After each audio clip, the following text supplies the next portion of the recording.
What's going on, good people? Welcome back to another episode of Trading My Funded Account. Today is day number 34. It's November the 28th, 2023. We made some trades today, so let's get into it. All right, trade number one. So right here at trade number one, I shorted the break of the higher low at A, expecting for the lows of the range to be hit. Now, what I learned right here is that a higher low that's formed after a strong bounce from the lows of the range is actually a strong higher low. And that makes a lot of sense because in my experience, most of the time when you see prices come down to test the bottom of a range, more than likely they're going to find a way to make their way back up to the top of the range somehow, some type of way. And one of the common ways that I'm used to seeing is actually seeing a higher low get formed. So I kind of shorted this higher low because I was looking at the fact that we hit the top of the range right here, but never really quite got back. So I consider this right here a lower high. And then if you look at how we came back to retest that level once again, couldn't break past it, and then sold all the way back down to the bottom of the zone. That made me think that once we came back to yesterday's closing price and retested this prior lower high, that we should sell off and then come back down to test the bottom of the range one more time.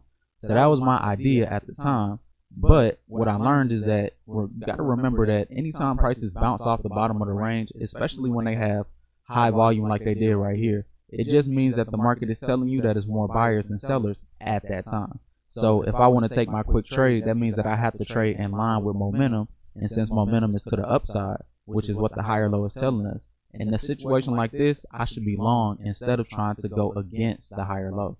And I think that's something I kind of been learning about the higher low failure setup, because the higher low works when you want to go long, but it also works in some occasions where the downtrend is really strong and then prices break past that higher low and come back to retest it. But you also got to make sure that you understand the market context that you're trading in.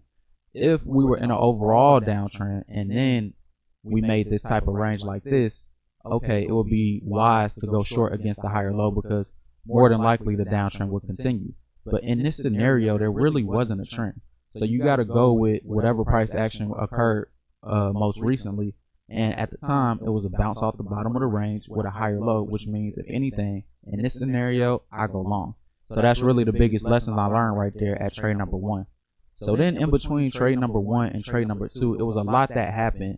And I didn't take these higher low setups because when it comes to a zone, I just feel like once prices come back to the top of the zone and then pull back and make a higher low, anytime I've taken that trade in the past, I actually haven't really done that well. So I've been telling myself, look, anytime you get a higher low near the top of a zone, just skip that trade. No matter how good it looks, you got to pass up on that. So today was one of those days where, yeah, it looks really good and it led to a very strong uptrend, but you still got to realize that you don't take that trade because that's the rule that you have. Now, more often than not, the breakout like this really doesn't happen. So it'll protect me on days where it's actually a false breakout to the top of the range and then prices come back. But you got to live with the days where you follow your rule, but if you didn't follow your rule, it would have been a great trade. But you got to stick to your rules, and I think I did a really good job of just being disciplined throughout this whole entire move up. You know, we've been in a range bound market for maybe the past, I would say probably 2.5 weeks now. So I wasn't really expecting a breakout, and I needed the market to prove that it wanted to break out before I even started trying to use my continuation patterns when it comes to the higher low. So we finally got that break and that strong breakout that I was looking for right here at around 1040. And as you can see, the volume picked up dramatically as prices broke out to the upside. So that right there tells me that, okay, the breakout is legit. So let's see what happens after, and let's look for the first higher low. And that's what led me right here to higher low number B and then trade number two. So let's talk about trade two. So right here, I went long during the uptrend as prices came back to test the prior higher low from B. And then I got out manually because I really didn't like how strong the pullback was from C. Now, usually when it comes to a higher low, if the higher low occurs in a very strong uptrend, I'm very gracious with the amount of pullback that I'm willing to accept before I go long. You know, I'll usually still go long most of the time, no matter what, if the uptrend is really that strong. But in this scenario, that's the mindset I had when I got into the trade. But then I thought about it and I was like, look, we had a very strong move to the upside. Prices came all the way back up to a key level at 35,500. That's a major whole number level. So it would make sense that we could see some profit taking, which would lead to a little bit of selling right there. But we pulled back from 500 all the way back to around 460. So that's a 40-point pullback. So even though we did come back and we found a little bit of demand at the higher low, I was kind of thinking to myself at this point, I'm like, okay, what if the momentum right here to the downside just continues? It's a possibility that that could happen. So let me get out, since I'm a little bit hesitant and I don't like the fact that this pullback was so strong. I feel like the market should still go up, but I'm not sure. So let me just get out. And I took I think it was I want to say a 3-point loss right here. So not a full stop loss, but almost close to break even. So I was happy with that. And then after I got out of the trade, I was like, all right, if prices come back to test this level and they give me a better sign, then that's when I'll get back in. So that's what ended up happening right here at trade number 3. So I got back in as prices retested the higher low again from B. But this trade came back to break even, which sometimes it happens like that. And I'm not mad at it because right here at D, we did form what I believe to be a lower high. So I said, okay, if we have a lower high, even though I don't want to move my stop up to break even right now, because I do ultimately believe that prices are coming back up to C, I got to respect the fact that the lower high at D got formed and keep my stop at break even. So eventually that's where trade 3 came back to. I was like, all right, you know, sometimes that's how it happens. But if I see another bullish sign start to form, that's when I'll get in.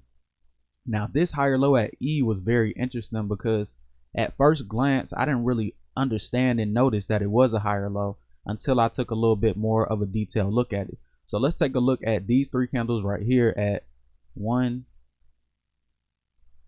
2, and 3. So we have a down move, right? At one point in time, this candle was all the way red, but then came back to close slightly off of the lows for that wick. So then on the next candle, they open right here and continue up.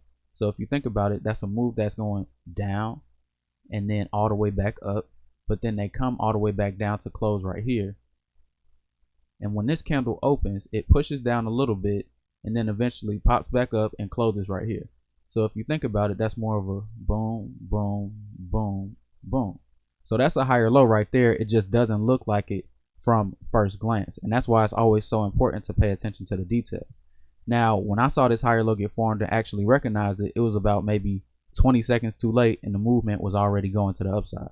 So I was like, okay, I'm just wait for the next higher low. And then when I catch that, if I can get the right entry that I'm looking for, that's when I'll get in and try and take prices up to the next best level. And that's what led me to trade number 4 right here. So at trade 4, I went long here as prices retested the higher low at F. And then I took this trade back up to the resistance level at D. Now, ultimately, I did believe that prices were coming back to retest this level at C, but I just couldn't ignore the fact that we did have that lower high that got established right there at D. And then if you look at how prices reacted every time they came into that level, they really weren't able to break it for a good amount of time, and that acted as resistance. So for me, when it comes to my strategy, if I see a level that's clearly like in the way of the ultimate level that I'm looking for, I won't hesitate to take profits right there, because for me, I'm like, look, I'm gonna take it from here to here, and then if prices ever come back to where D was, I'll take it from there all the way back up to C. So that was pretty much my mentality all the way throughout this entire phase, from B all the way up back until prices retested this level at 500. So right here at 4, that was pretty much the reason why I got out at D and took profits right there.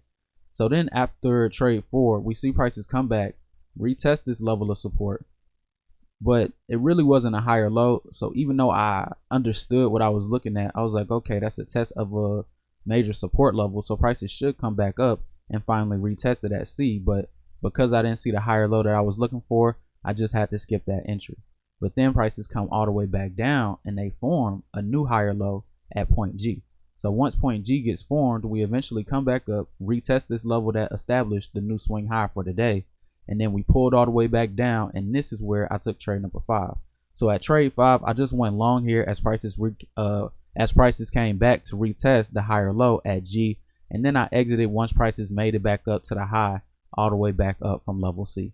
So that was pretty much my last trade for the day, and I think I did fairly well today because I started off a little rough. I think trade 1, in my opinion, that was just a bad trade on my part because I wasn't paying attention to the higher low and what the overall context of the market was. So I started off a little rocky, just not following my trading plan like I should. But when it came to trades 2, 3, 4, and 5, I think I did a really good job of just identifying what the trend was, being patient enough to wait for prices to come back and retest the best levels of support, and then going long and participating in the trend from those levels. So I think what I did well was just follow the trend, be patient, and stick to my plan. But what I do need to work on is really just finding a way to just hold the trade and just be okay with taking a loss. Because I feel like in a perfect situation, I should be able to go long at the same place that I did at 2 and 3, and then just hold that all the way back up to C. But you know, I gotta respect price action at the same time, because it's like, yeah, I did want to hold all of these trades, but the higher low, well, excuse me, the lower high that got formed at D kind of spooked me out a little bit until we finally broke up past it. So, you know, I'm like, on one hand, I'm like, okay, you know, I need to figure out a way to hold it, but on some days I feel like it's just as good to take it from 2 all the way up to 4, from 4 back up to D, and then from G back up to C. So I don't know, that's something I got to think about. But tonight I want to focus on just being a little bit patient and a little bit more disciplined when it comes to my back testing session. I want to kind of get ready for what the market is going to bring in the future, because I know one thing about a ranging market is that the market is only going to be range bound for so long. We've been range bound for maybe 2.5 weeks now. So eventually the market is going to start to move like it usually does one day, any day now. So I want to get ready for that and kind of not get lulled to sleep by the range bound markets, and get ready for what the opportunity that's available in the future might look like. So that's pretty much all I got for you guys today. I hope you learned a lot about just using the higher low in the right manners, and making sure that anytime you're in a range, if you see prices come back, retest the bottom of that level, and then form a higher low, make sure you try and go in line with that higher low and not go against it, because a lot of the times you're coming back up to test the top of the range. So trade in line with the trend and not against it, and you should be good. So I'll see you guys tomorrow on November 29th, 2023. But until then, you guys have a good one, study hard, and take it easy.